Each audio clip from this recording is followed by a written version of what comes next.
الحمد لله الذي لولا لطفه ما اهتدينا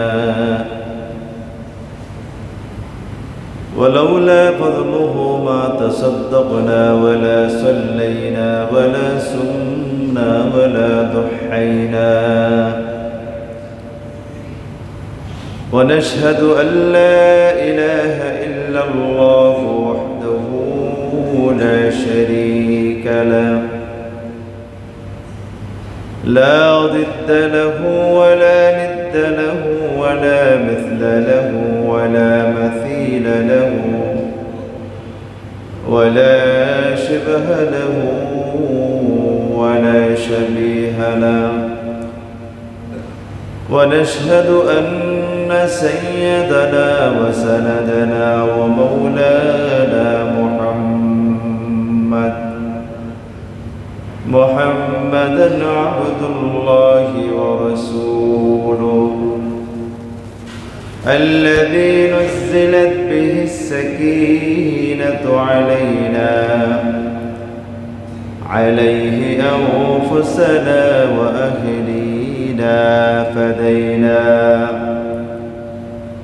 ولولاه ما عرفنا الحق ولا درينا صلى الله عليه وعلى آله وأصحابه الذين شهدوا بدرا وحنينا أما بعد فأعوذ بالله من الشيطان الرجيم بسم الله الرحمن الرحيم حتى إذا جاء أحدهم الموت قال رب ارجعون لعلي أعمل صالحا فيما تركت كلا إنها كلمة هو قائلها ومن ورائهم برزخ إلى يوم يبعثون صدقت يا رب العالمين. وقال صاحب القرآن رسول الله صلى الله عليه وسلم من ماتت فقد قامت قيامته أو كما قال عليه الصلاة والسلام. اللهم صل على محمد وعلى آل محمد كما صليت على إبراهيم وعلى آل إبراهيم إنك حميد مجيد. اللهم بارك على محمد وعلى آل محمد كما باركت على إبراهيم وعلى آل إبراهيم إنك حميد مجيد. अल्हम्दुलिल्लाह। भाइयों अज़ीज़ और दोस्तों बुजुर्ग, वाजिबुल एहतराम हज़रत उलमाए किराम मुआज़्ज़िज़ तलबा,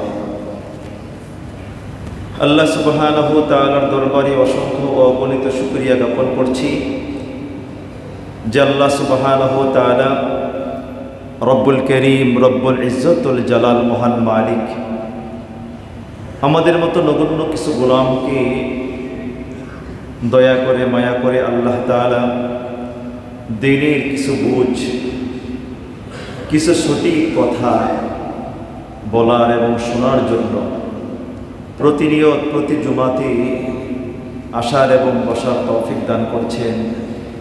এই জন্য আমরা প্রত্যেকে মালিকের দরবারে, মনিবের দরবারে অন্তরের অন্তরস্থল থেকে হৃদয়ের সত্যটুকু নামে গুজার করে একবার কালিমাতুশ শুকর আদায় করি আলহামদুলিল্লাহ।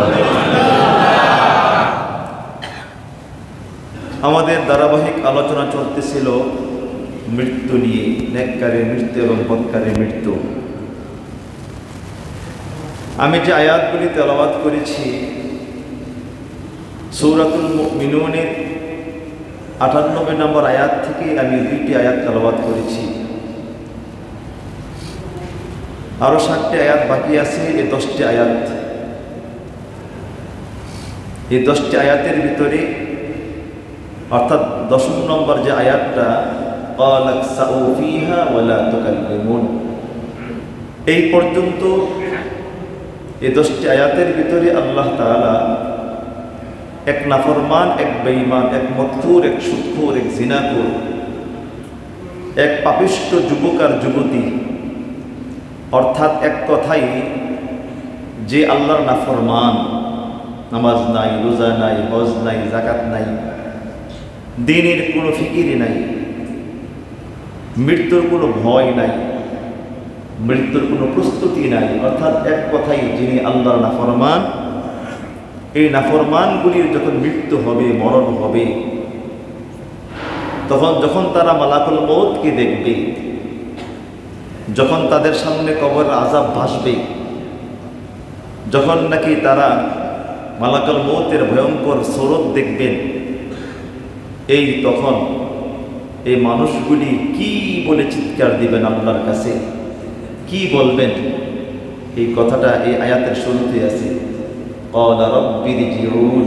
এটা অর্থাৎ একটা নাফরমানের মৃত্যুর প্রথম থেকে নিয়ে, অর্থাৎ মরার শুরু থেকে নিয়ে জাহান্নামের শেষ কথাটা, তার সঙ্গে কি হবে, মালিকের কি কি কথা হবে, এই 10টি আয়াতের ভিতরে মোটামুটি আলোচনা করা হয়েছে। বাকি আয়াত প্রসঙ্গে আরও ভিন্ন ভিন্ন আয়াতের মাধ্যমে বিস্তারিত আলোচনা আছে। এই প্রসঙ্গে আলোচনা করতে গিয়ে আমি আপনাদের সামনে আলোচনা শুরু করেছিলাম মাঝখানে রবিউল আউয়াল মাস আসার কারণে, যেহেতু যেই নবীর উসিলায় আজকে আমাদের মর্যাদা এবং সম্মান, যেই নবীর উসিলায় আমাদের এত বড় মর্যাদা, এত বড় সম্মান, রবিউল আউয়াল মাস, আল্লাহ রাসূল সাল্লাল্লাহু আলাইহি সাল্লাম এই গত পরশুদিন ছেলেদেরকে হাদিসটা পড়াইছি। আমাদের রাসূলের মর্যাদা কি পরিমাণ, মিশকাতের হাদিসে আসছে, মুসলিম শরীফে আসছে। আল্লাহ রাসূল বলেন যে জান্নাতের প্রথম করা আমি নাড়ব, জান্নাতের গেটের প্রথম করাটা আমি নাড়ব সবার আগে।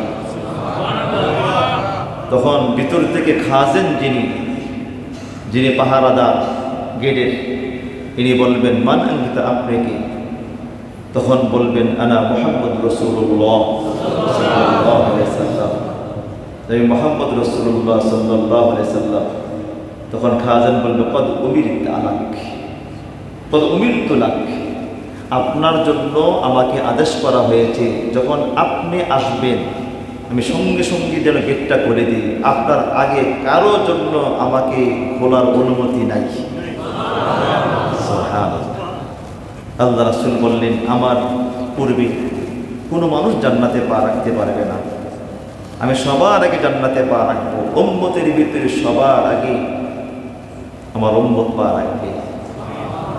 কালকে হাদিসটা পড়াইছি ছেলেদের, গতকাল হাদিসটা পড়াইছি আল্লাহ রাসূল, গতকাল আগের দিন আল্লাহ রাসূল সাল্লাল্লাহু আলাইহি ওয়াসাল্লাম বলেন, আল্লাহ রাসূল একদিন ঘর থেকে বের হলেন, হুজরা থেকে বের হলেন, এই মুহূর্তের ভিতরে সাহাবীরা একে অপরে কথা বলা বলে করতেছেন যে আল্লাহ তাআলা, এক সাহাবী বলতেছেন আল্লাহ তাআলা আদমকে সফিউল্লাহ বানাইছেন, নির্বাচন করছেন, আদম সফিউল্লাহ।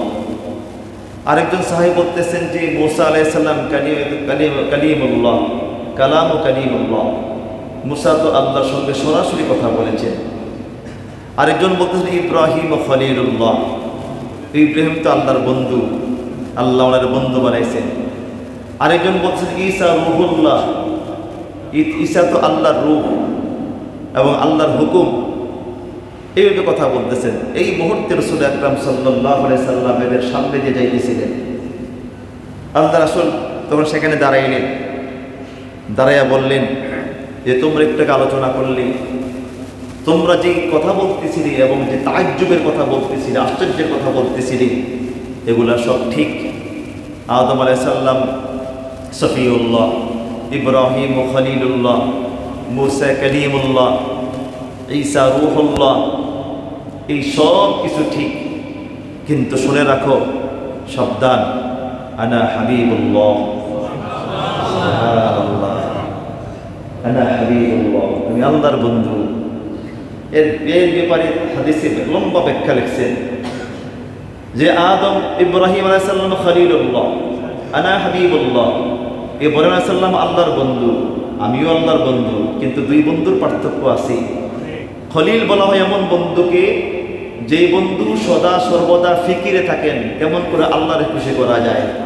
আর হাবিব বলা হয় এমন বন্ধুকে যাকে আল্লাহ ফিকির করেন কেমনে বন্ধুরে খুশি করা যায়। বুঝছেন নাকি বিষয়টা? রাসূল বলেন, সাবধান, শুনে রাখো, আনা উখবিরুকুম, সংবাদ দিচ্ছে তোমাদেরকে, ওয়ালা ফখরা, এতে আমার কোনো অহংকার নাই, ফখর নাই, এটা আল্লাহ তাআলা দিয়েছেন। আনা হাবিবুল্লাহ, আমি কি আল্লাহর বন্ধু। আল্লাহ রাসূল সাল্লাল্লাহু আলাইহি ওয়াসাল্লাম বলেন, শোনো, হাসরের ময়দানে আমার হাতে প্রশংসার ঝান্ডা থাকবে, আমার হাতে, আর সমস্ত নবীরা এই ঝান্ডার নিচে আসতে হবে, আমি হব সমস্ত নবীদের সুপারিশকারী। আল্লাহু আকবার। আমাদের রাসূলের মর্যাদা বলা শুরু করলে তো শেষই করা যাবে না। রাসূল নিজেই যা বলেছেন, আল্লাহ রাসূল সাল্লাল্লাহু আলাইহি সাল্লামের মতো এমন নবী আমরা পেয়েছি, আমাদের মর্যাদা, আমাদের সম্মান, আল্লাহ তাআলা দয়া করে আমাদেরকে এই মর্যাদা দান করেছেন। ঠিক কিনা জোরে বলেন? আল্লাহ তাআলা না দিলে আমরা কোনদিনকালেও মর্যাদা পেতাম না। তো বলেছিলাম যে যেহেতু রবিউল আউয়াল মাস আসার কারণে এই আল্লাহ রাসূলের সম্মান মর্যাদা নিয়ে কিছু আলোচনা করা হয়েছে। এই কারণেই এই মৃত্যুর আলোচনা আমি সেখানে রেখে এসেছিলাম।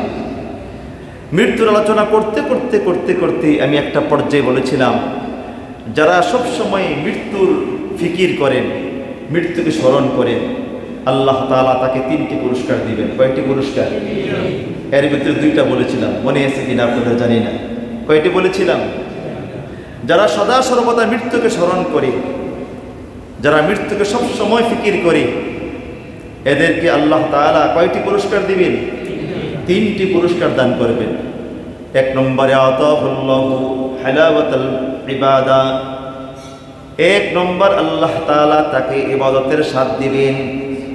সুবহানাল্লাহ। কিসের স্বাদ দিবেন? ভাই, বয়ান যখন শুনবেন তখন সুন্নত হলো যে যিনি বয়ান করেন তার দিকে তাকিয়ে থাকা। এর দ্বারাতে কি হয়? সিনা বসিনা। কারণ নজর এমন একটা জিনিস যে নজরের দ্বারাতে দিল পরিবর্তন হয়। এর জন্য যিনি বয়ান করেন, যেই হোক, ছোট হোক, বড় হোক, আলেম হোক, গায়রে আলেম হোক, তাবলীগের বয়ানে হোক, সুতরাং সেই ক্ষেত্রে আপনি সেখানে যিনি বয়ান করবেন, আমি আমারটা বলতেছি, আমি আমারটা, যে যদি কোনো তাবলীগের মজলিসে বসি, একজন সাধারণ ব্যক্তিও বয়ান করে, আমি আমারটা বলি যে আমি যখন ওনার দিকে তাকাই থাকি, কারণ উনি যা বলতেছেন এগুলো ওহির কথা। কোন কথাটা আমার দিলে আঘাত করে আমি জানি না। ঠিক কিনা জোরে বলেন? তো 1 নম্বরে যে যারা মৃত্যুকে বেশি স্মরণ করেন, সবসময় মৃত্যুকে স্মরণ রাখেন, মৃত্যুর ভয় কলিজার ভিতরে থাকে, এদেরকে আল্লাহ তাআলা কয়টি পুরস্কার দেন? বলেন কয়টি পুরস্কার? 1 নম্বরে আতাহুল্লাহু হালাওয়াতাল ইবাদা, 1 নম্বর আল্লাহ তাআলা তাকে ইবাদত করার স্বাদ দেন। ইবাদতে মজা লাগে, নফল নামাজ বেশি পড়তে মজা লাগে, তাহাজ্জুদ পড়তে মজা লাগে। তাহাজ্জুদ ছুটে গেলে পাগল হয়ে যায়, ইশরাক ছুটে গেলে পাগল হয়ে যায়, আওয়াবিন ছুটে গেলে পাগল হয়ে যায়, পেরেশান হয়ে যায়, বড় পেরেশান হয়ে যায় যে আমার ইবাদতটা ছুটে গেল। দোস্ত বন্ধু আমার, ফরজ তো করেন, এমনকি যদি কোনোদিন ভুলেও তাকবীরে উলা ছুটে যায়, এই তাকবীরে উলা পর্যন্ত ছুটে যাওয়ার কারণে আল্লাহর বান্দা বড় পেরেশান হয়ে যায়। শুধু তাই নয় দোস্ত বন্ধু আমার, যারা মৃত্যুকে ভয় করে, এদেরকে আল্লাহ তাআলা এমন তাকওয়া দান করেন, এমন স্বাদ দান করেন যে সাহাবী ইবাদতের মধ্যে এমন স্বাদ পেয়েছেন। এক যুদ্ধের ময়দান থেকে সাহাবীর এবং রাসূল আকরাম সাল্লাল্লাহু আলাইহি সাল্লাম ফিরতেছিলেন। এই মুহূর্তের ভিতরে হঠাৎ করে আল্লাহ রাসূল সাল্লাল্লাহু আলাইহি সাল্লাম রাত্রি হয়ে যায়। রাত্রি হওয়ার পর আল্লাহ রাসূল বললেন, কে আছো পাহারা দিবে? পাহারা দিবি, সব যেহেতু ক্লান্ত শরীর পাহারা দিবি, তার জন্য আমার পক্ষ থেকে দোয়া থাকবে। দুইজন সাহাবী দাঁড়িয়ে বললেন, ইয়া রাসূলুল্লাহ আপনারা ঘুমান, আমরা পাহারা দিচ্ছি। দুইজন পাহারা দেওয়ার জন্য দাঁড়িয়ে গেলেন। দুইজন একজনে বললেন, দুস্তরি, সুতরাং দুইজনে সজাগ থেকে লাভটা কি? এর চেয়ে বড় ভালো তুমি পাহারা দাও বা আমি পাহারা দিই, একজন ঘুমাই, অর্ধরাত পর্যন্ত একজন ঘুমাবো, তারপর আরেকজনকে ডেকে দেব, সে আবার অর্ধরাত পাহারা দিবি। এই সিদ্ধান্ত হওয়ার পর একজন পাহারা দিতে শুরু করলেন। পাহারা দিচ্ছেন, হঠাৎ করে কাফেররা তালাশ করতে করতে করতে করতে তাবু পর্যন্ত চলে আসছেন, মুসলমানদের তাবু পর্যন্ত চলে আসছেন।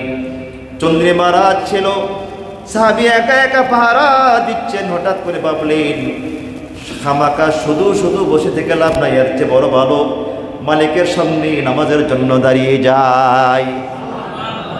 কিছু নামাজের মধ্যে মালিকের সামনে নামাজে দাঁড়িয়ে কিছু প্রেমের আলাপ করি, কিছু মহাব্বতের কথা বলি, প্রেমের আলাপ করি। এটা বলে বলি আল্লাহর বান্দা, আল্লাহর দোস্ত নামাজে দাঁড়ায় গেলেন। ওদিক দিয়ে পেছন দিক থেকে কাফেররা তালাশ করতে করতে মুসলমানদের তাও পর্যন্ত চলে আসি। তাও পর্যন্ত আসার পর মুসলমানদের জাসুস গোয়েন্দা, কাফেরদের জাসুস গোয়েন্দা যিনি ছিলেন, হঠাৎ করে দেখলেন তাবু দেখা যায়, কিন্তু পাশে একটা মূর্তির মতো দেখা যায়, নড়াচড়া নাই, একটু নড়াচড়া নাই। তখন সেই স্থির হওয়ার জন্য, একিন হওয়ার জন্য, এটা কি মানুষ না কোনো মূর্তি, এই জিনিসটা একিন হওয়ার জন্য আল্লাহর বান্দা দূর থেকে একটা তীর মারে। তীর মারার সঙ্গে সঙ্গে তীরটা প্রথম ডান বাহুতে ঢুকে যায়, কিন্তু সাহাবী একটু নড়াচড়া করলেন না, একটু তিনি এদিক সেদিক হলেন না। তারপরে তিনি আর একটা তীর মারলেন, কাফের একটা তীর মারলেন, বাম বাহুতে ঢুকে যায়। যখন দ্বিতীয় তীর মারেন, বাম বাহুতে ঢুকে যায়, সাহাবী সঙ্গে সঙ্গে রুকুতে চলে গেলেন।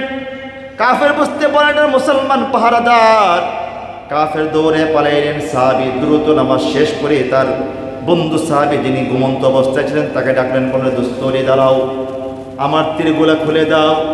এটা বলার পর দোস্ত বললেন, কাজটা করলে কি? তুমি কি আমাকে আগে বলতে পারলেন না? প্রথম তীর যখন পড়েছে তখন তো বললেই তো হইতো, দ্বিতীয় তীরটা তুমি খাইতে না। তখন সাহাবী বলল, ভাই রে তীর খোলো, আল্লাহর কসম করি বলি, আল্লাহর কসম করি বলি, নামাজের ভিতরে আমার স্বাদ পাইতেছিলাম। যদি আমার আশঙ্কা না থাকতো যে আরেকটা তীর এসে আমার পিছন দিক দিয়ে উপর করে আমাকে হত্যা করে ফেলবে, তা না হলে আল্লাহর কসম করে বলি আমি জিন্দেগিতে নামাজ ছেড়ে দিতাম না। আতাহুল্লাহু আলাওয়াতাল ইবাদাহ, আতাহুল্লাহু আলাওয়াতাল ইবাদাহ।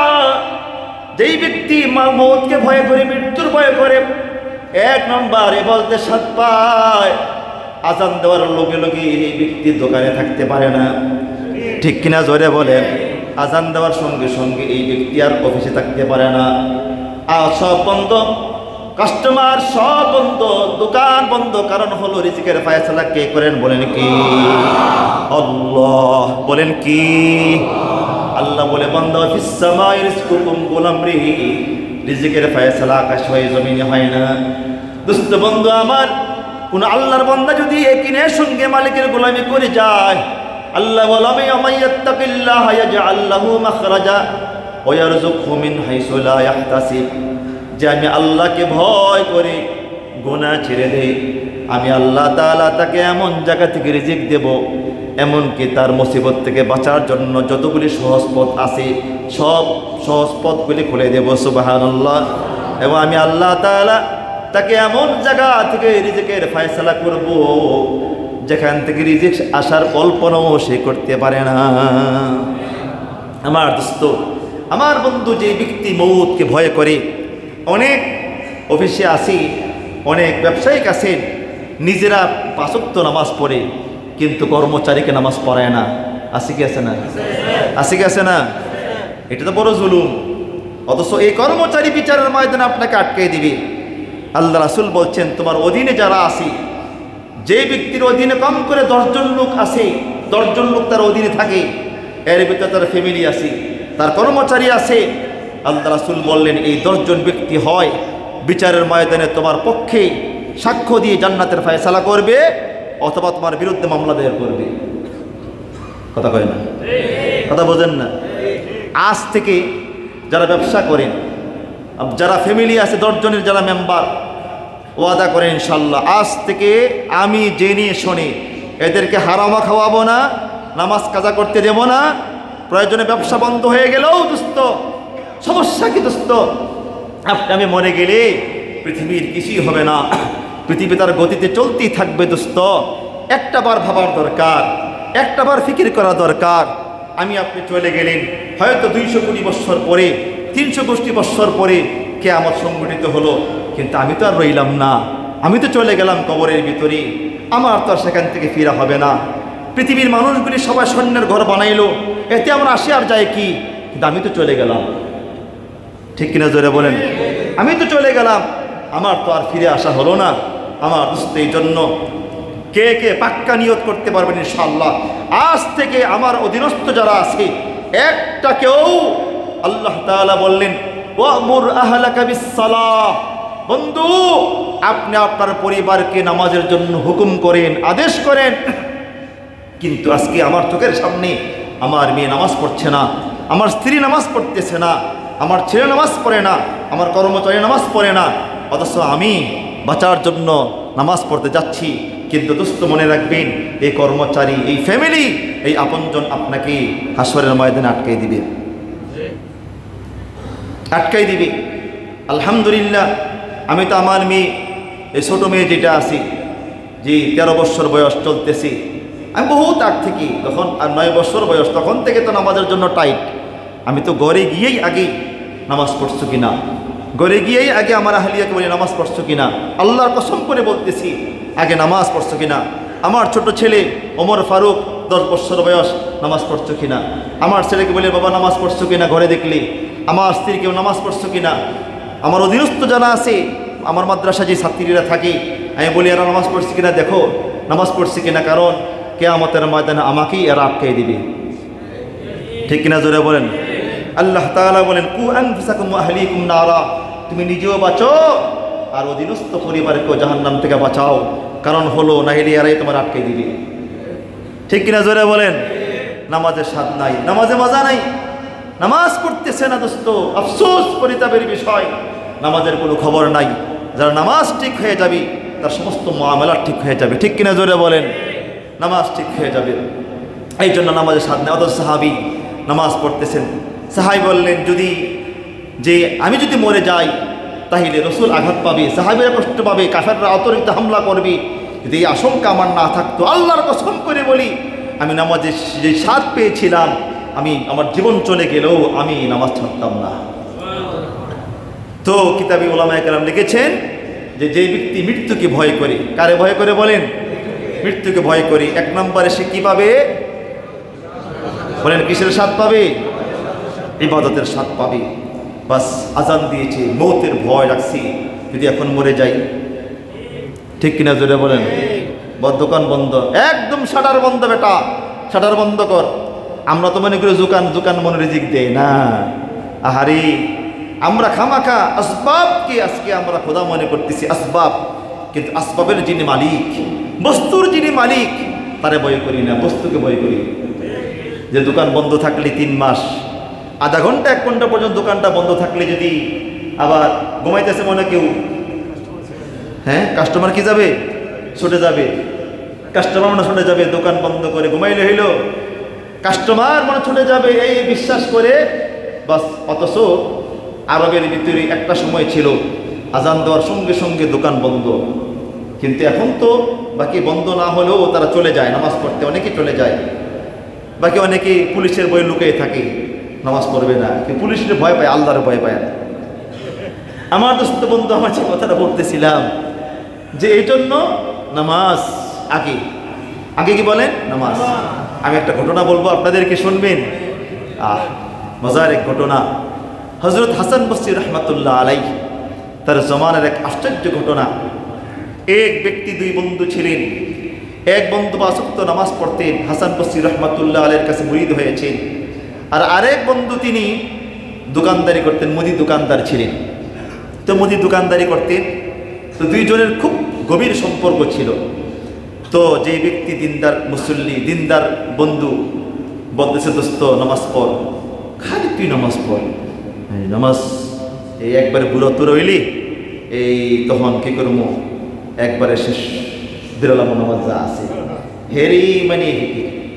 তো এই চিন্তা করার পরে এক পর্যায়ে এই বন্ধু একদিন এই বন্ধুকে, মুদি দোকানদার বন্ধুকে বললো, আচ্ছা তুই নামাজ পড়স আর না পড়স যাই কর, তোর অনুরোধ করি বলি তুই হাসান বসরির দরবারে আয়। কারণ ওই বন্ধু হাসান বসরির দরবারে গিয়ে হেদায়েত পেয়েছেন এবং তিনি দেখেছেন হাসান বসরির দরবারে গিয়ে অসংখ্য আল্লাহর বান্দা হেদায়েত পেয়েছেন। তো তারও একটা চিন্তা চেতনা হলো, যদি কোনো ক্রমে তারে ধৈর্য নিয়ে হাসান বসরির দরবারে নিতে পারি, আশা করা যায় সে হেদায়েত পেয়ে যাবে। আল্লাহর বান্দা এই চিন্তা চেতনা করে এবার তাকে ধরে পায়ে হাতে পায়ে ধইরা হাসান বসরির দরবারে নিয়ে গেলেন। ঠিক আছে চল যাই। তো হাসান বসরি রহমতুল্লাহ তখন বয়ান করতেছিলেন। ওনার চেহারা তো ছিল অতুলনীয় সুন্দর, ওনার নাম হাসান, হাসান মানে সুন্দর। ওমর রাদিয়াল্লাহু তাআলা ওনার নাম রাখছেন। ওমর বলছেন সাম্মু হাসান ফাইন্নাহু হাসানুল ওয়াজহ, তার চেহারা বড় সুন্দর, তার নামটা হাসান রেখে দাও। সুবহানাল্লাহ। তা হাসান বসরি রহমতুল্লাহ আলাইহির দরবারে গেছেন। হাসান বসরি রহমতুল্লাহ আলাইহি যখন বয়ান করতেছিলেন, আলোচনা করতেছিলেন, তো পাগড়ি মাথায় ছিল, চেহারা তো আরও সুন্দর ফুটছে। তো এই দোকানদার ঠিক গেটের সামনে বসছেন বয়ানে, ওনার দিকে তাকিয়ে আছেন।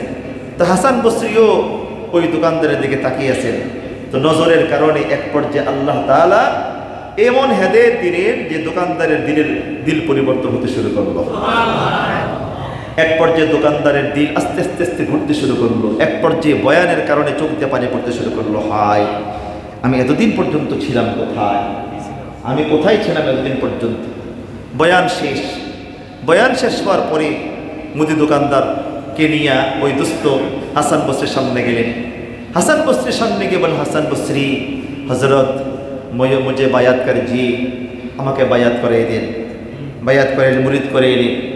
মুরিদ করার পরে এবার হাসান বসরি জিজ্ঞেস করলেন, হাসান বসরিকে দোকানদার বললেন যে আপনি আমাকে আমল বলে দেন, আমি কি কি আমল করব। হাসান বসরি বললেন তুমি কি করো? বলে আমি মুদি দোকানদারি করি। হাসান বসরি বললেন 1 নম্বর আমল হলো তোমার যখন তোমার আজান হবে সঙ্গে সঙ্গে তুমি দোকানটা বন্ধ করে ফেলবি, আর দোকান চালাইতে পারবে না। 2 নম্বর কোনোদিন ওজনে কম দিবা না। 3 নম্বর মালে বেজাল দিবা না। 4 নম্বর মিথ্যা বলবা না। এই 4টা আমল আমি তোমাকে দিয়ে দিলাম। কয়টা আমল বলেন? কয়টা?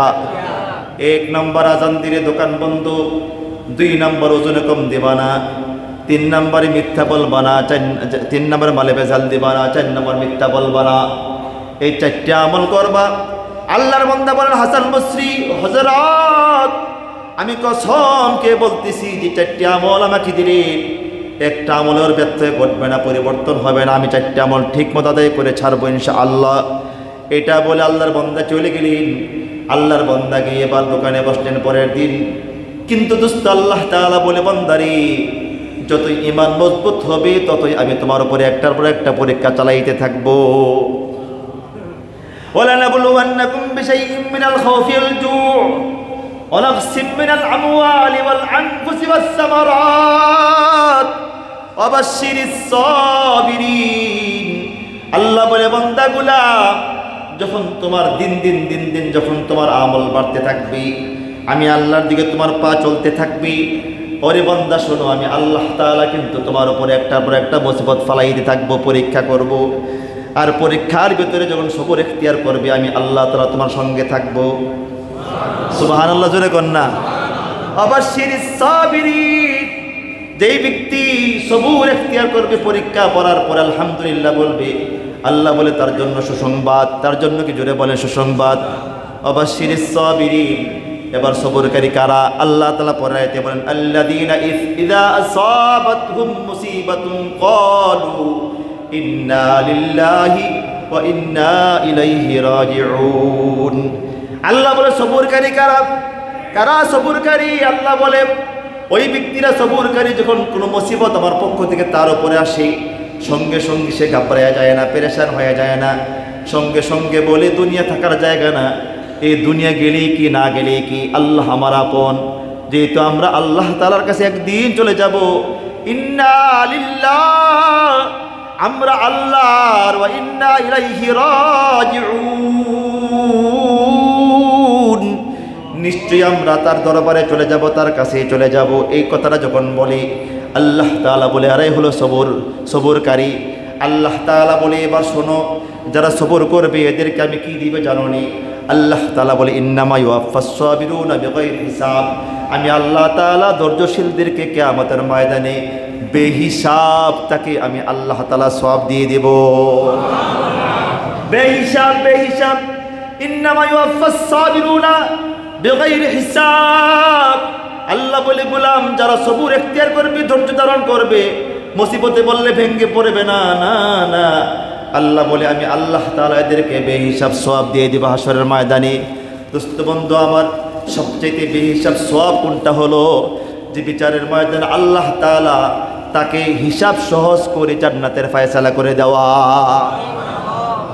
আমার দোস্ত বন্ধু আমার, যেহেতু লোকটা আল্লাহর কাছে আসছে, যেহেতু লোকটা সবুর এখতিয়ার করছে, ইবাদত করার জন্য কদম বাড়াইছে, আল্লাহর পক্ষ থেকে তারপরে পরীক্ষা শুরু হয়ে গেল। পরের দিন সকালে বলে আল্লাহর বান্দা দোকানে বসলেন, পাশে একজন ইহুদির দোকান ছিল। আশ্চর্য কথা, আজকে সকাল থেকে জোহর পর্যন্ত একটা কাস্টমারও নাই। কথা কয় না? কারণ কি জানেননি ভাই দোস্ত? একটা কথা বলি, আমার মদনপুরিয়ার এলাকার ভেতরে এক গরু দোকানদার আছে, গোস্ত দোকানদার, নাম হলো আলমগীর ভাই। আমার অনেকে ওনাকে চেনেন যারা আমার সঙ্গে মাদ্রাসায় যান। দোস্ত বন্ধু আমার, আমি সচক্ষে একবার, দুইবার, তিনবার, চারবার না, অনেকবার দাঁড়িয়ে দাঁড়িয়ে দেখছি। কারণটা কি? এই লোকটার দোকানে এত কাস্টমার আসে কেন? ওনাকে মাইর দেওয়ার জন্য দোস্ত একটা দুইটা না, আরো 5টা দোকানদার বসছে, অনেক চেষ্টা করছে মাইর দেওয়ার জন্য, কিন্তু কাস্টমার সব এনেই, আমরাও এনে যাই, হুজুররে এনে যায়। কথা বুঝেন না মনে? অন্য দোকানদাররা ডাকে, হুজুর, হজরত, আইন কম দেবো, যাইতে মন চায় না।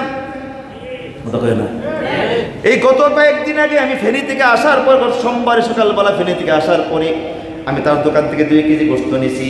দাঁড়ায় তাকাইছি, আশপাশের 4টা দোকানদার এরা মাছি মারতেছে বসে বসে, কিন্তু তার লোকগুলি গোস্ত কাইটা শেষ করতে পারতেছে না। এই যে খলিলের দোকান, কথা বলেন ঠিক কিনা? জোরে বলেন।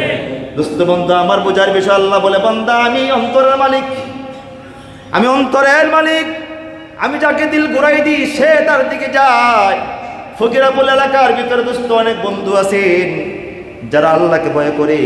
আমি ওনাকে জিজ্ঞেস করলাম, ভাইজান এত কাস্টমার আসে কেন? এর আগ পরে আমি ওনাকে জিজ্ঞেস করলাম, আপনি কি কোনো মসজিদ মাদ্রাসা দান করেন নাকি?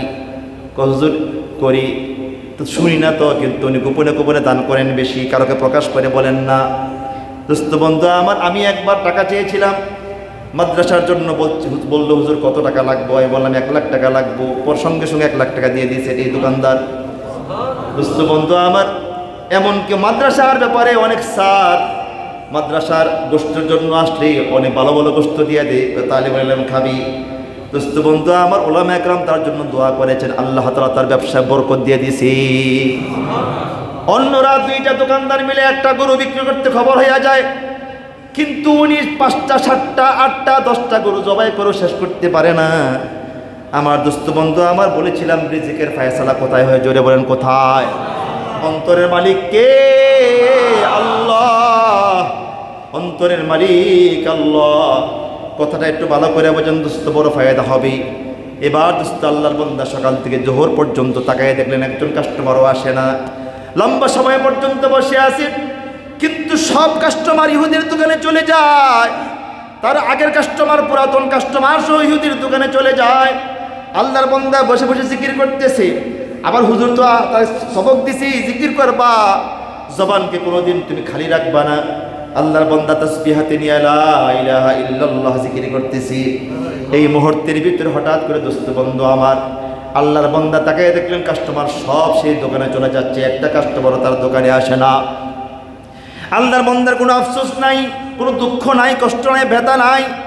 যেই মাত্র আজান দিছে, এই মুহূর্তে হঠাৎ করে একজন কাস্টমার আসছে, বলে হুজুর ভাইজান দোকানে মালটা আছে নাকি? সঙ্গে সঙ্গে দুস্থ বন্ধু আমার কথাটা মনে পড়ছে, হুজুর না কইছে আজান দিলে দোকান বন্ধ।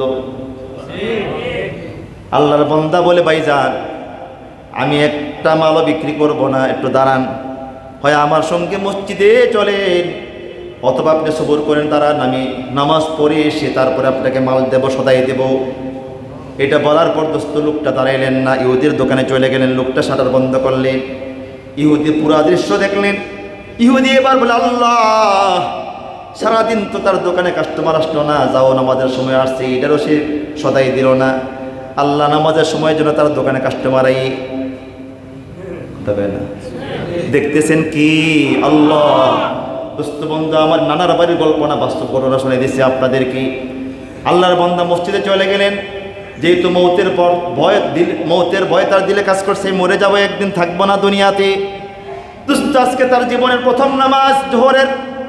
আল্লাহর বান্দা নামাজের ভিতরে এমন স্বাদ পাইছেন, ও সব নামাজি মসজিদ থেকে বের হয়ে গেল।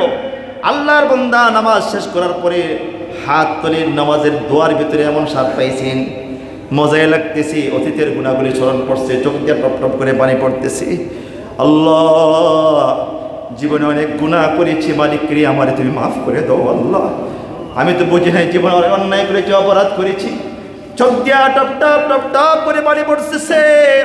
দোস্ত এক পর্যায়ে দোয়া শেষ করে আল্লাহর বান্দা মসজিদ থেকে বের হয়েছেন। আরশে আজিমের মালিক তার সঙ্গে আছেন, এমন খেলা তার সঙ্গে আল্লাহ খেলাইছেন। আল্লাহর বান্দা এসে দেখে দোকানের ভিতরে মাথায় পাগড়ি পরা, গায়ে জুব্বা পরা, লম্বা কাস্টমারের সিরিয়াল। একজন দুইজন কাস্টমার নয়, লম্বা কাস্টমারের সিরিয়াল। এবার প্রথম কাস্টমার এসে বলল, বাইটান দোকানে চাউল আছে কিনা? বলে আসি। কতগুলি আছে? 2 মণ বা 3 বস্তা বা 5 বস্তা চাউল আছে।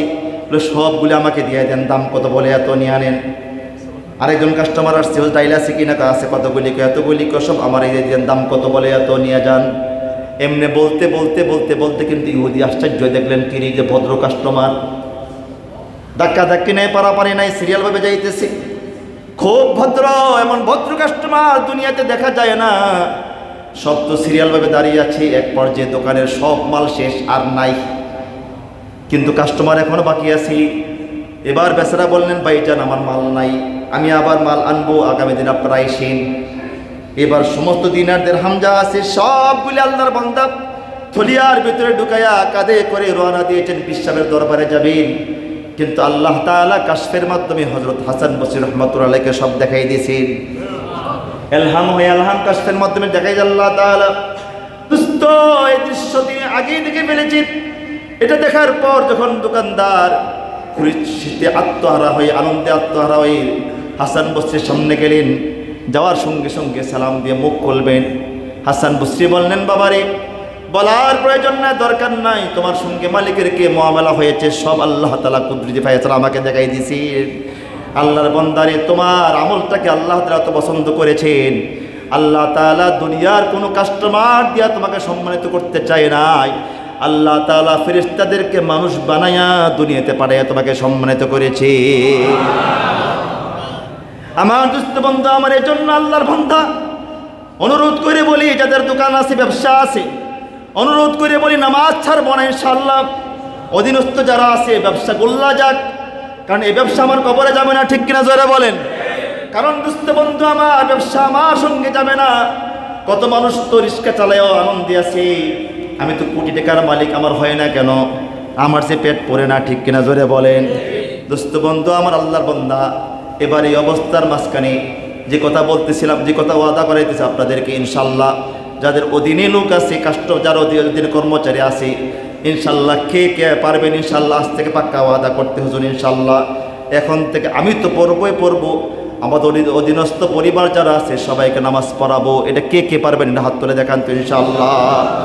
আল্লাহ তুমি কবুল করো, আমিন। কোনো ছাড় নাই আল্লাহর গোলামির ক্ষেত্রে, কোনো ছাড় নাই, ঠিক কিনা জোরে বলেন। ব্যবসা গোল্লা যাক, ব্যবসা দূরে চলে যাক, জাহান্নামের চৌরাস্তায় গিয়ে থাকুক আমার, কিন্তু আমি কোনো ক্রমেই আমি আমার মালিকের গোলামি ছেড়ে দেব না। যে মালিকের, যদি মালিক আমাকে রাতের বেলা ঘুম থেকে না উঠাইতেন, ব্যবসা চলতো না, ঠিক কিনা জোরে বলেন। কত মানুষ রাতের বেলা ঘুম যায়, সকালবেলা উল্টা পাল্টা আবল তাবল বলে পাগল হয়ে যায়, আছে গেছে না? জোরে বলেন। কত মানুষ রাতের বেলা ঘুম যায়, সকালবেলায় প্যারালাইসিস হয়ে যায়, কিন্তু আল্লাহ তাআলা আমাকে সুস্থ করে ঘুম থেকে উঠাইছেন। যে মালিক সুস্থ করে ঘুম থেকে উঠাইছেন, আমি তার কপালে তার পায়ে শ্রদ্ধা করব, ঠিক কিনা? জোরে বলেন। তারপরে আমি আমার ব্যবসার উদ্দেশ্যে আমি রওনা দেব। দোস্ত বন্ধু আমার, তাইলে যারা মৃত্যুকে ভয় করে, মৌতের ভয় করে, 1 নম্বর আতাহুল্লাহু হালাওয়াতাল ইবাদা, 1 নম্বরে আল্লাহ তাআলা তাকে ইবাদত করার স্বাদ দিবেন, ইবাদতে মজা পাবে। কথা বুঝতে পারছেন? নামাজে স্বাদ লাগবে, রোজায় স্বাদ লাগবে, দান খয়রাতে স্বাদ লাগবে, 1 নম্বর। নাম্বার 2 নম্বর হলো আল্লাহ সুবহানাহু ওয়া তাআলা 2 নম্বর তারে কি দিবেন? 2 নম্বর তাজিলুত তওবা। 2 নম্বর আল্লাহর বান্দাকে আল্লাহ তাআলা দ্রুত তওবা করার তৌফিক দান করবেন। গুনাহ হয়ে গেছে, সঙ্গে সঙ্গে তওবা করে ফেলবি, 1 মুহূর্ত দেরি করবে না, সঙ্গে সঙ্গে তওবা করে ফেলবি। 2 নম্বর তাজিলুত তওবা, দ্রুত তওবা করে ফেলবে, দেরি করবে না। 3 নম্বর 3 নম্বর এই ব্যক্তিকে আল্লাহ তাআলা তাকে দান করবেন আল কানাআহ, অল্পতে সন্তুষ্ট হওয়ার তৌফিক দান করবে। সামান্যতে অল্পতে সে পরিতৃপ্ত হয়ে যাবে। আলহামদুলিল্লাহ, যা আইসে শুকরিয়া, আলহামদুলিল্লাহ, মানে খামখাম ফাটি না। কথা বুঝেন নাকি? মানে আরো চাই, আরো চাই, এটা চাই, এটা চাই, আরো চাই, আরো দরকার, এটা হবে না। আল্লাহর গোলামি করার পরে যা আসে আলহামদুলিল্লাহ, ঠিক কিনা? জোরে বলেন। মালিকের গোলামি আগে, তারপরে। এক বুজুর্গ ছিলেন যে যারা মৃত্যুকে ভয় করে, এদেরকে যে আল্লাহ সুবহানাহু ওয়া তাআলা অল্পতে সন্তুষ্ট হওয়ার তৌফিক দান করেন।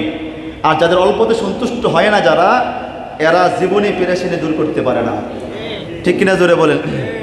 এক বুজুর্গ, তিনি নদীর পাড়ে একটা ঝুপড়ি ঘর করে পরিবার নিয়ে সেখানে থাকেন, আর ছোট্ট একটা জাল দিয়া তিনি মাছ ধরেন। এই সাগরের কিনারায়, নদীর পাড়ে জাল দিয়া মাছ ধরেন। তো মাছ ধরে যা মাছ হয়, এই মাছগুলো 3টা ভাগ করেন। 1 ভাগ প্রতিদিন আল্লাহ রাস্তায় দান করে দেন, গরিব মিসকিন অসহায়কে দিয়ে দেন। আরেক ভাগ তার পরিবারের জন্য রেখে দেন, এটা যে পরিবারের জন্য চালান। আর আরেক ভাগ বাজারে বিক্রি করে ডাল, চাল, আটা মাটা যা লাগে এগুলো কিনেন। সুন্দর পদ্ধতি। এইভাবে তার দিন চলতেছি, তিনিও বড় খুশি, আল্লাহর গোলামি করতেছি, তাহাজ্জুদ, যত ইবাদত সব কিছু করতেছেন, পরিবার নিয়ে পরিবারকে খাসপর্দা করাইতেছেন, খুব সুন্দর চলতেছে তার জীবন। এই মুহূর্তের ভিতরে হঠাৎ করে একদিন ইবলিস শয়তান মাথায় পাগড়ি গায়ে জুব্বা বইরা একদম বড় বুজুর্গ হইয়া, দরবেশ হইয়া তার কাছে আসছে। আয়সা বলতেছে, ভাইজান, আমি আপনার বন্ধু, আমি আপনাকে আল্লাহর জন্য অনেক মহব্বত করি, ভালোবাসি। আচ্ছা, তো কি আর আইছেন? আমি আপনার হিতাকাঙ্ক্ষী হয়ে আইছি একটা কথা বলার জন্য। বলে, কি কথা? এই যে আপনি ছোট্ট একটা জাল দিয়ে মাছ ধরেন, তেমন মাছ সেখানে আসে না। আমি আপনাকে কিছু টাকা ধার দিই বা এমনি দিই, এই টাকা দিয়ে বড় একটা জাল কিনেন, একটা নৌকা বানান, কিছু লোক নেন, তার সাগরের মাঝখানে চলে যান। সেখানে গেলে প্রচুর মাছ উঠবে। তো মাছ ওঠার পরে সেই মাছ আপনি তো মাছ 3টা কাজ করেন, কিছু দান খয়রাত করেন, কিছু ফ্যামিলির জন্য রেখে দেন, আর কিছু বিক্রি করে ডাল চাল কিনেন। তো বেশি মাছ পাইলে সেখানে আপনার ফ্যামিলিও আস্তে আস্তে বড় হবে, তারপরে আপনি লাভবান হইবেন, দান খয়রাত বেশি করে করতে পারবেন। তারপরে আপনার দেখা যাবে এই যে নেক কাজ করতে মন এগুলো করতে পারবেন। তারপরে এক পর্যায়ে টাকা পয়সা হইলে এখানে একটা বড় মসজিদ করলেন, বড় একটা মসজিদ হলো, পাশে একটা ইবাদতখানা করলেন, একটা মাদ্রাসা করলেন, অনেক কিছু ইবাদতের ঘাটতি আপনার হইব। বুজুর্গ কয়, হ্যাঁ, তুই তো ইন্টারন্যাশনাল ইবলিস রে, তুই দারুণ ইবলিস, তুই যে শয়তান কোনো সন্দেহ নাই, তুই তো এইটা কিন্তু সৎ পরামর্শ। এই বেটা, তুই তো আমার এই বুদ্ধি দিয়া তাকবীরে উলা থেকে আমাকে দূরে সরাইতে চাস, সুবহানাল্লাহ, জামাতে নামাজ পড়া থেকে দূরে সরাইতে চাস তুই। আচ্ছা, তুই যে কইলি আমার সচ্ছলতা আসবি, এইটা আসবি, সেইটা আসবি, আমি অনেক আনন্দ উল্লাসে থাকবো, আমার আরাম আয়েস বেশি হবে। এখন যেমনি আছি এটাই তো বড় আরামে আছি, খামাকাই ফেসাল ফারার কি দরকার আছে আমার? কথা কয় না? এখন যতটুকু আছি এতটুক দিয়ে বড় আরামে আছি, সুখে আছি, কোনো বেজার টেজার নাই, টেনশন নাই। ওইখানে কোনো মার্কেটে ইহানে মাল দিই না, হিয়ানে মাল দিই না, হে মাল আইসে কিনা, হে মাল আইসে কিনা, হে অফিস আছে কিনা, হে অফিসে আবার কম্পিউটার আছে, হে অফিস ঠিক আছে কিনা, হে অফিস ঠিক আছে কিনা, এই টেনশন করা লাগে না আমার। বাস আমি এই অফিস নিয়েই, ছোট্ট বাঙ্কা অফিস নিয়ে আছি, আমি বড় আরামে আছি, আলহামদুলিল্লাহ। যে অবস্থা আছি বড় শুক্রিয়া। তাইলে যারা মৃত্যুকে ভয় করে এই ব্যক্তিকে আল্লাহ তাআলা কানাআত দান করেন, অল্পতে সন্তুষ্ট হওয়ার তৌফিক দান করেন। কি বলেন? অল্পতে সন্তুষ্ট হওয়ার তৌফিক। সে অল্পতে কি হয়ে যায়? খুশি হয়ে যায়, অল্পতে খুশি হয়ে যায়। এই কয়টা পুরস্কার? 1 নম্বর পুরস্কার কি বলেন? ইবাদতের ভিতরে কি পায়? যারা মৃত্যুকে বেশি বেশি স্মরণ করে 1 নম্বরে ইবাদতে কি পায়? 7 পায়। 2 নম্বরে দ্রুত তওবা করা কি হয়? তৌফিক হয়ে যায়, যে কখন মৃত্যু চলে আসে, গুনাহ হয়ে গেছে, লা হাওলা ওয়ালা কুওয়াতা ইল্লা আস্তাগফিরুল্লাহল আযীম, আস্তাগফিরুল্লাহল আযীম, তাড়াতাড়ি তওবা করে ফেলে। মৃত্যু কখন চলে আসে বলা যায় না, ঠিক কিনা? জোরে বলেন। 3 নম্বর, তাকে আল্লাহ তাআলা অল্পতে সন্তুষ্ট হওয়ার তৌফিক দান করেন। বলেন কি? অল্পতে সন্তুষ্ট হওয়ার। 2 নম্বর, যারা মৃত্যুকে ভয় করে না। বলেন, মৃত্যুকে কি করে না? স্মরণ করে না। এমন লোক আসেনি জমিনে? আমার মতো আসেনি? কন্যা না কম না বেশি? অনেক বেশি। মৃত্যুর ভয় নাই। মৃত্যুর ভয় থাকলে চাঁদাবাজি করতে পারে? কথা কয় না। আর মৃত্যুর ভয় থাকলে ডাকাতি করতে পারে? মৃত্যুর ভয় থাকলে 2 নম্বরই করতে পারে। মৃত্যুর ভয় থাকলে মিথ্যা বলতে পারে।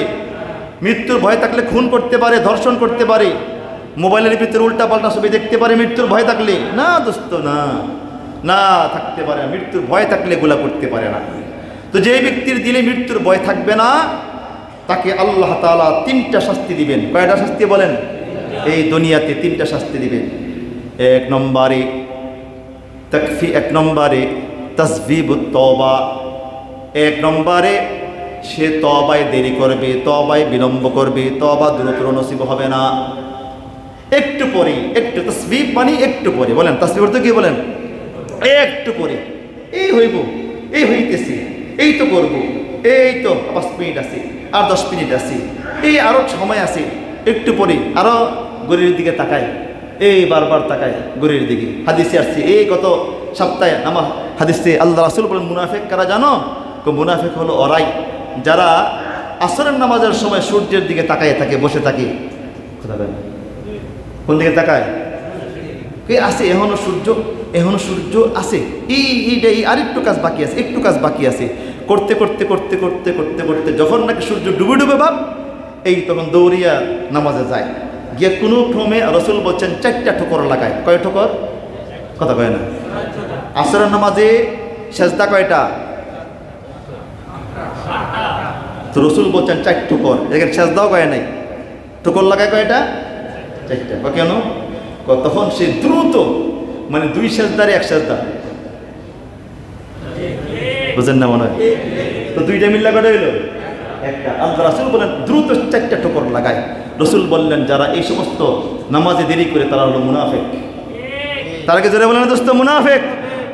দোস্ত, এই তো একটু পরে, এই তো একটু পরে, এই তো একটু পরে করে ফেলবো, একটু পরে নামাজ পড়ে ফেলবো।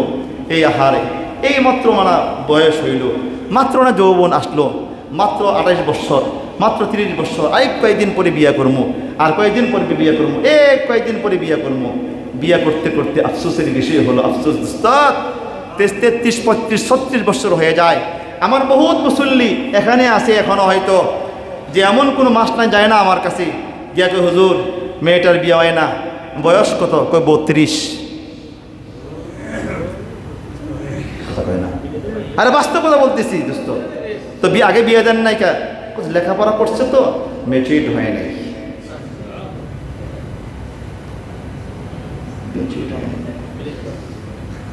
আর সরকার তো আইন করে দিচ্ছেন, মাশাআল্লাহ। এই যারা আইন করছেন 18 আগে বিয়ে হবে না, হাসরের ময়দানে কি ফিরেডি খাইব আল্লাহর দরবারে? আল্লাহ, শরীয়তের বিরুদ্ধে অবস্থান, ঠিক কিনা জোরে বলেন? 18 আগে বিবাহ করলে সরকারি আইন অনুযায়ী আপনাকে জেলখানা ঢুকাবে। আপনি যে জেলে ঢুকবেন কবরের ভিতরে, হেঁটে দেখবে কারায়? যে পুলিশ চায় এদেরকে ধরতে, এই পুলিশগুলোও চাকরিকে বাঁচানোর জন্য কাজটা করেন। অথচ 18 বছর আগে জিনা করলে অপরাধ নাই, উল্টা পাল্টা করলে অপরাধ নাই। বহুত মানুষ কষ্টে মরতেছে, হুজুর মেয়েটা তো উল্টা পাল্টা চলাফেরা করে, বয়স 15 কিন্তু লম্বা চড়া হয়ে গেছে, বিবাহ না দিলে কন্ট্রোল করতে পারতেছি না। বলেন ঠিক না? জোরে বলেন। উল্টা পাল্টা কাজ করে, আকাম কুকাম করে, 2 নাম্বারি করে, জিনে বিচার করে। কিন্তু এই মেয়েটাকে হালাল পথে যদি বিবাহ দেওয়া হতো, হাদিসে আল্লাহ রাসূল সাল্লাল্লাহু আলাইহি সাল্লাম বলেন, মিশকাতের হাদিসে আসছে, ছেলে এবং মেয়ে উপযুক্ত হওয়ার পরে, বালেগ হওয়ার পরে যদি পিতা মাতা বিবাহ দিতে গড়িমসি করে, এরা যা অপরাধ করবে সমস্ত অপরাধের দায় বার হাসরের ময়দানে পিতা মাতাকে নিতে হবে। আপনারা কে বলছি? হাদিস সুস্পষ্ট আছে যে ব্যক্তি নিজের যৌবন বাঁচানোর জন্য, হাদিসে কুদসিতে আল্লাহ নিজে বলেছেন যে ব্যক্তি যৌবনকে বাঁচানোর জন্য, ঈমান ঠিক রাখার জন্য বিবাহ করবে, তার পুরা এবং ঋণ করবে ঋণ, এই পুরা ঋণের দেওয়ার জিম্মাদারি আল্লাহ নিজের হাতে নিয়ে নেবেন। শর্ত হলো যৌবন হেফাজত করার জন্য। এখন বিবাহ না করলে চোখ এদিক সেদিক চলে যায়। আমার দোস্ত বন্ধু, আমার আফসোস লাগে, তাজ্জব লাগে, 22 বছর 23 বছর 24 24 25 25 26 বয়স হয়ে গেছে, বিবাহ দেয় না, শেষ পর্যন্ত হয়ে যায় বুড়ি, কুড়ি মানে বুড়ি, ঠিক কিনা জোরে বলেন? বিবাহ দিতে পারে না। এরপরে দেখেন অবস্থাটা কি হয়।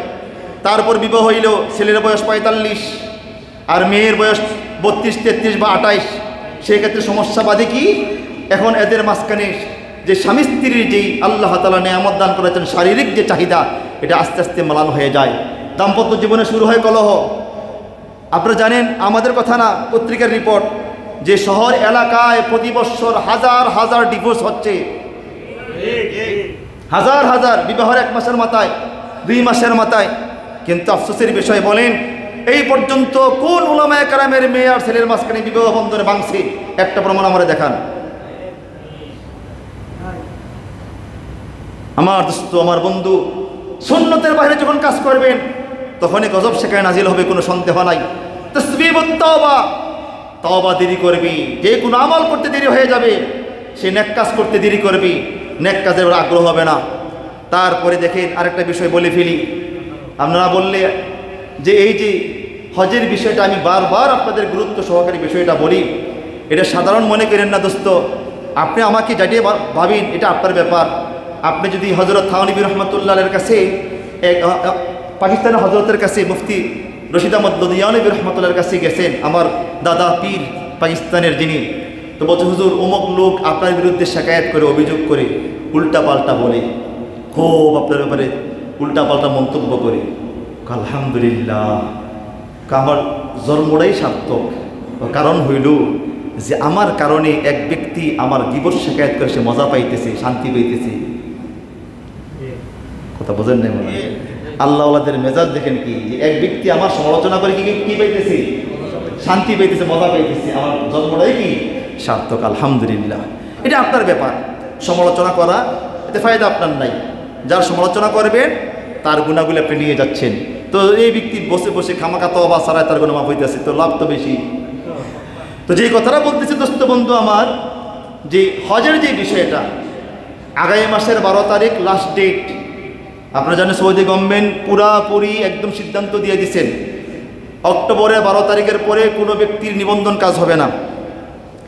অনেক মানুষ এই গড়িমসি করতেছেন হজের বিষয়টা।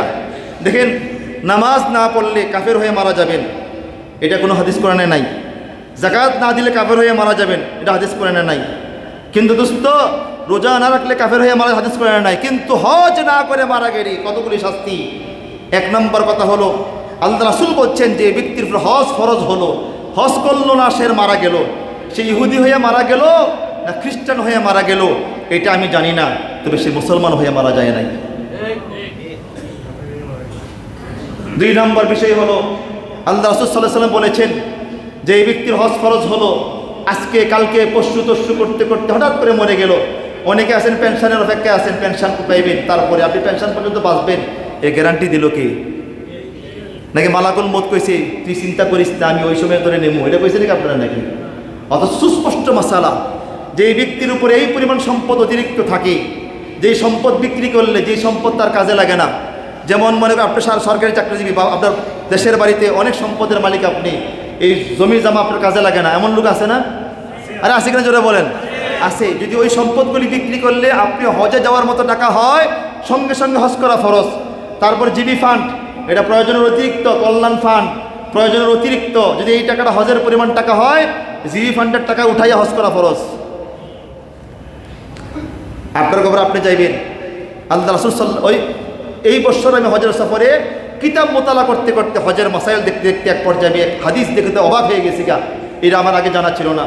হযরত ওমর রাদিয়াল্লাহু তাআলা বলেন যে এই ব্যক্তির উপর হজ ফরজ হলো, সেই হজ করলো না, আর মারা গেল, কিয়ামতের ময়দানে তার কপালে কাফের লেখা থাকবে। আল্লাহ তাআলা বলছেন যাকে সম্পদ দিয়েছি সেই যেন আমার ঘরটা ঘুরে যায়, আমার ঘরটা একটু ঘুরে যায়, পুরাতন ঘরটা ঘুরে যায়। আমার দোস্ত বন্ধু, আমার অনুরোধ করে বলি, যারা সিদ্ধান্ত নিয়েছেন পরে পরে এই সিদ্ধান্ত ভুলে যান। আপনি আগামী বছর বাঁচবেন এই গ্যারান্টি নাই।